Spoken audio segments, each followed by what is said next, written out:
एक विधानसभा मतदारसंघ आणि त्याला गड बनवलेला एक नेता. हा नेता अचानक येऊन आमदार होतो अशातली गत नाही. उलट हा कार्यकर्ता बनून काम करतो, मतदारसंघ बांधतो, जिल्हा परिषद सांभाळतो, एक एक स्टेप पुढे येतो, आमदार होतो, दुसऱ्यांदा तिसऱ्यांदा निवडून येतो, 1.25 लाखाच्या आसपास मतदान घेतो.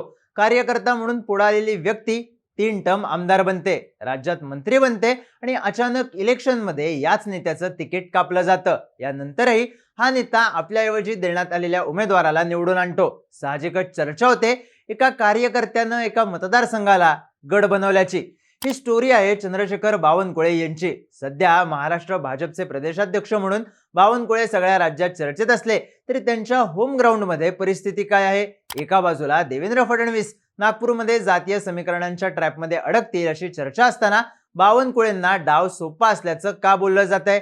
कामठीमध्ये नेमकी समीकरणं काय आहेत पाहूयात या व्हिडिओमधून. नमस्कार, मी चिन्मय आणि तुम्ही पाहताय बोलबिडूची स्पेशल सिरीज मतदारसंघाचं राजकारण. कामठी विधानसभा मतदारसंघ हा पूर्वाश्रमीचा काँग्रेसचा गड. बरं, नुसतं गड म्हणतायत म्हणून गड नाही, तर 1962 पासून 1990 पर्यंत इथून काँग्रेसचाच उमेदवार सातत्यानं निवडून आला. इतका काँग्रेसचा पगडा या मतदारसंघावर होता. इथं पहिल्यांदा काँग्रेस सोडून कुठला पक्ष निवडून आला असेल तर 1999 मध्ये RPIला इथून यश मिळालं होतं. त्यातही 62 पासून 2019 पर्यंत कुठल्या एकाच आमदारानं इथं हॅट्रिक केली असेल तर ते नाव आहे चंद्रशेखर बावनकुळे. पण या हॅट्रिक नंतर भाजपनं 2019 मध्ये बावनकुळेंचं तिकीट कापलं आणि त्यावेळी भाजपचं या मतदारसंघातलं लीड घटलं. आता यंदाच्या इलेक्शन बद्दल बोलायचं झालं तर भाजपनं पहिल्याच यादीत चंद्रशेखर बावनकुळे यांचं नाव जाहीर केलं आणि आपल्या बालेकिल्ल्यात बावनकुळे यांचं कमबॅक नक्की झालं. बावनकुळे हे इथले स्ट्रॉंगमॅन. याचं कारण म्हणजे त्यांच्याच रूपात भाजपनं कामठीमध्ये पहिल्यांदाच विजय मिळवला. त्यानंतर बावनकुळे यांनी फक्त आपलीच ताकद वाढवली नाही तर इथं भाजपचं जाळं सुद्धा भक्कम केलं. पक्षाची यंत्रणा उभी राहिली, संघाचा पाठिंबा मिळत गेला, जातीय समीकरणं जुळत गेली आणि इथं भाजप पक्ष आणि बावनकुळे दोन्हीचं प्रस्थ सेट झालं. त्यातही बावनकुळे यांनी जिल्हा परिषदेच्या माध्यमातून बांधणी केल्यानं त्यांचा थेट कनेक्ट महत्वाचा ठरला. त्यांना मंत्रीपद, पालकमंत्रीपद मिळाल्यानं त्यांची ताकद टप्प्याटप्प्यानं वाढत गेली आणि कार्यकर्त्यांची सुद्धा पहिली दुसरी फळी उभी करता आली. स्थानिक पत्रकार कामठीच्या राजकारणाबद्दल एक किस्सा सांगतात.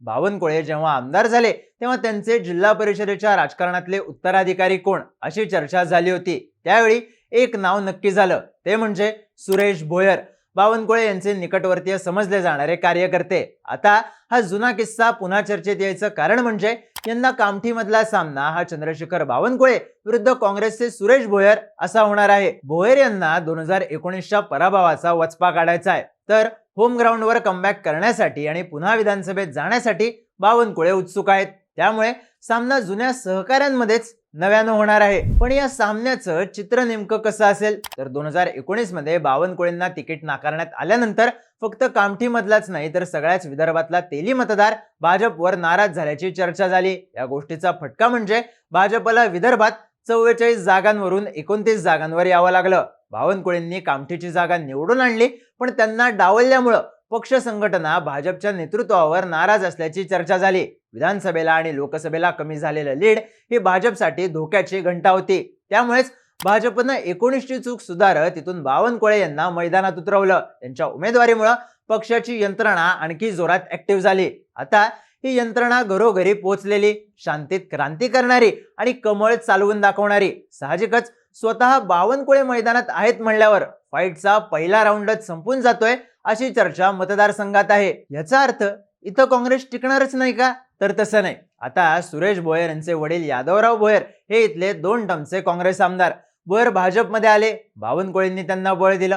पण अशोक चव्हाणांशी कौटुंबिक संबंध असलेल्या भोयर यांनी चव्हाणांच्या नेतृत्वात काँग्रेसमध्ये प्रवेश केला. 2019 मध्ये समोर बावनकुळे नसतानाही त्यांना हा गड भेदता आला नाही. पण या पराभवानंतर भोयर यांनी माध्यमांशी बोलताना काँग्रेसच्या काही पदाधिकाऱ्यांनी वंचित आणि MIMला मदत केल्याचे आरोप केले होते. त्यानंतर त्यांच्याबद्दलची नाराजी काँग्रेसच्या अंतर्गत गोटात वाढल्याची चर्चा झाली. आता यंदा काँग्रेसकडून अवंतिका लेकुरवाळे, हुकुमचंद अवधरे यांची चर्चा होती. पण काँग्रेसनं पुन्हा एकदा भोयर यांच्यावर विश्वास दाखवला.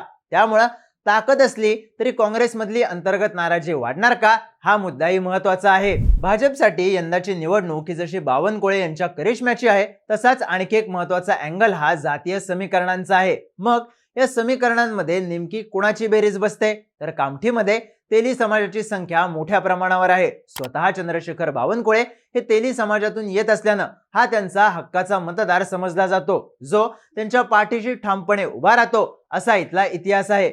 पण केवळ या एका समीकरणावर निवडणूक सुटते का, तर नाही. इथं BMK फॅक्टर म्हणजेच बौद्ध, मुस्लिम आणि कुणबी फॅक्टर सुद्धा महत्वाचा ठरेल. विदर्भात कुणबी मतदार यंदा भाजपच्या विरोधात जातील अशी चर्चा आहे. पण मागच्या 20 वर्षात जोडलेली समीकरणं आणि ग्राउंड लेवलची कामं यातून बावनकुळेंनी हे मतदान एक गठ्ठा दुरावणार नाही याची काळजी घेतल्याचं स्थानिक पत्रकार सांगतात. सोबतच या मतदारसंघात मुस्लिम समाजाचे मतदार मोठ्या प्रमाणात आहेत. ही मतं आपल्याकडे वळतील असा आत्मविश्वास काँग्रेसला आहे. पण इथं जर MIMचा उमेदवार आला तर या मतांमध्ये विभाजन होऊ शकतं आणि बावनकुळेंनी मुस्लिम मतदारांमध्येही मदतीच्या जोरावर वैयक्तिक पॉकेट तयार केल्याची चर्चा आहे. आता मुद्दा राहतो तो बौद्ध समाजातल्या मतदारांचा. तर कामठीत बौद्ध समाजाच्या नेत्या अशी ओळख असणाऱ्या माजी आमदार आणि माजी राज्यमंत्री राहिलेल्या सुलेखा कुंभारे या महायुतीच्या सोबत आहेत.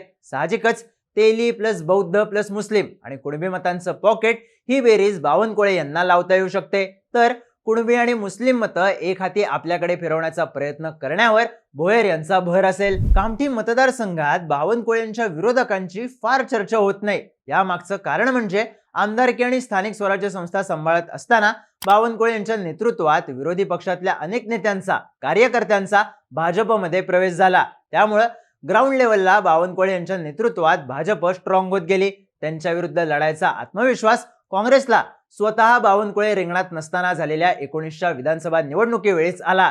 ज्या आत्मविश्वासात लोकसभेला महायुतीचे राजू पारवे कामठीमधून पिछाडीवर गेल्यानं भर पडली होती. पण भाजपनं यंदा पुन्हा बावनकुळेंनाच मैदानात उतरवून परिस्थिती 180 डिग्रीत चेंज केली आहे. कारण जातीय, स्थानिक आणि राजकीय अशी तिन्ही समीकरणं चंद्रशेखर बावनकुळे या नावाभोवती कामठीमध्ये फिट्ट बसतात. त्यामुळं बावनकुळेंना फक्त रुजलेली सिस्टीम पुन्हा ऍक्टिव्ह करायची, तर काँग्रेसला एक गड भेदायचा आहे, जुन्या आणि मुरलेल्या किल्लेदाराचं आव्हान थोपवून. तुम्हाला काय वाटतं?